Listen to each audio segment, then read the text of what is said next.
Hi, welcome to my May favorites video. This is a little late, but I figured better late than never. I just wanted to share a few of the things that I was loving in May. So I'm just going to be sharing some beauty, fashion, books, TV, movie, things like that. Let's just get into it. I have 4 beauty favorites this month. Okay, so the first one, I'm actually wearing it right now, is by Holika, and it is their, what is this called? Put it on the screen here, but it's basically a lip tint and it's in the shade Amethyst. I've been really loving this. I think the tint on this is really good. It's like a reddish color. I'll just apply a little bit more. But what I like to do is just kind of like sheer it out a little bit with my fingers. But the tint is really good. Like, it lasts all day.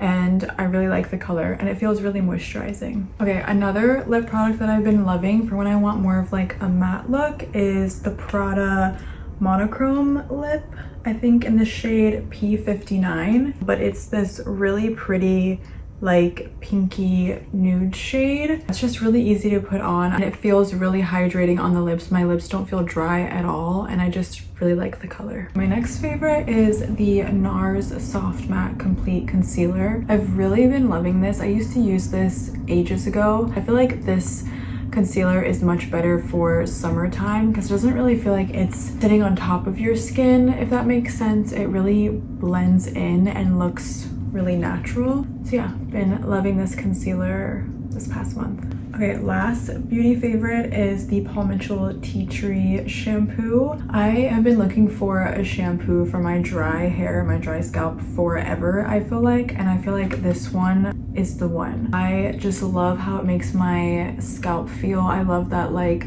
cooling feeling. I feel like it really does help my dry hair. I feel like every time I'm in the shower, I'm in like a salon. Next are some fashion favorites. So the first one is this pink New York baseball cap that I thrifted. I have just been living in this when I don't feel like doing my hair. It's just a really easy thing to throw on and it looks really cute like with all my outfits. It says New York on the back. It's super cute. Been loving this, been living in this. My next favorite are the Uniqlo mini short sleeve t-shirts. I'll insert a photo here. I have been living in these t-shirts. Like, they just go with everything. They're super flattering. I have them in, I have 2 in white. I have one in like the dark green color and then I have one in black. Low-key, I want them like in all of the colors that they come in because I will just get so much wear out of them. Okay, moving on to 2 book favorites. In Memoriam by Alice Wynne. I really loved this book. It was pretty heavy. It deals with a lot of war things. It's basically about 2 best friends who attend boarding school in the English countryside. They are in love with each other, but neither of them have actually spoken about it or said it out loud. One of the boys decides to enlist in the military. This is during World War I. I don't think I said that, but one of the boys decides to enlist in the military, try to kind of escape his feelings for his best friend, and also because his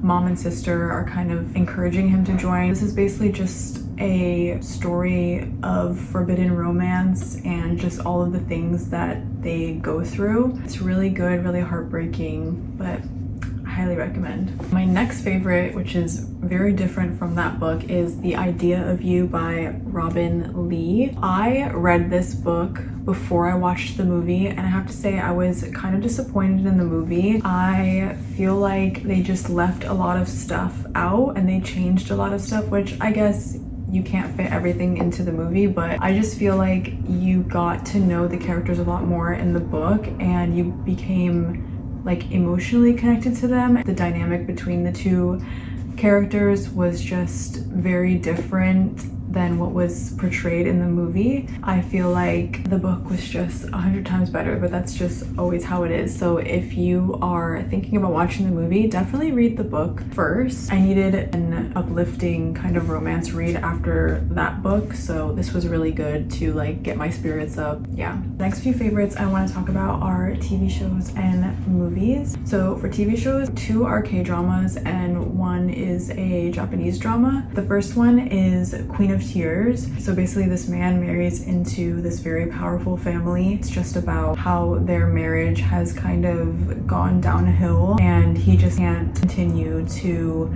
put up with her family because it's just a lot. So he is going to file for a divorce. I don't think I'm spoiling anything. I think this is like in the trailer, but if it's not, maybe if you haven't seen it, maybe skip this part. She is dying. She has like a brain tumor, kind of just going through the motions of her dealing with this sickness. So yeah, I don't want to spoil anything if anyone wants to watch it, but that's basically what it's about. Highly recommend. It's really good. So the next show that I've been watching is called Goodbye Earth, and it's another K-drama. An asteroid is gonna hit Earth. The epicenter of where it's gonna hit is in Korea. It basically just follows a bunch of characters surrounding their lives, and I think there's like 300 days until the asteroid hits. The criminals are out like running the streets. It mainly follows one of the girls who is a teacher, and so she really cares about her students, and so she just tries to make sure that they're like all safe. But yeah, it's been really good and I recommend it. Last show is called I Love You. This is a Japanese drama and it's about this girl who can read minds. It's really hard for her to find like a partner in life because she's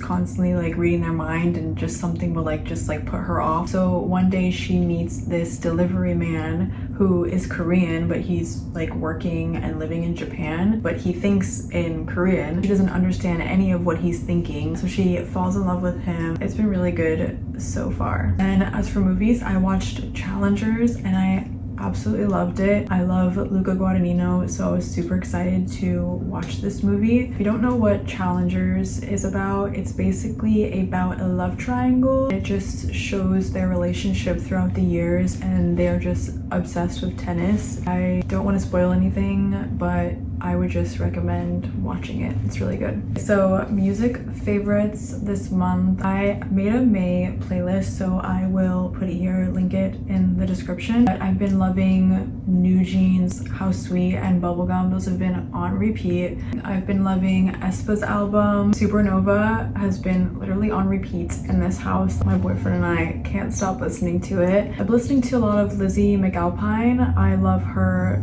recent album. The Challengers soundtrack. Been listening to that non-stop, like at the gym. Oh my god, it's so good. And just like in the car, it's just so good. When I found out that Trent Reznor was doing the soundtrack, I was like, oh, this is gonna be good, because the Social Network soundtrack, like back in the day, that was my jam. Like that soundtrack is so good, so I was like, oh, I know this is already gonna be good. Lastly, I want to talk about some food favorites. Been making a lot of new recipes just like on repeat that I want to share. So the first one is this vegetable soup. It is so good. It has so many vegetables in it, beans and just like kale. I could eat soup literally every single day, like even in the summer when it's super hot. Like I am a soup girl for life. I've been making this coconut chicken curry that's really, really good, and it's so easy to make because you just like put it all in the pot. I just love curry so much, and this one has basil and shallot in it, so I think that it just makes it extra yummy. And lastly, I don't have the yogurt that I usually eat this with, but I'll put it here. It's the So Delicious coconut yogurt.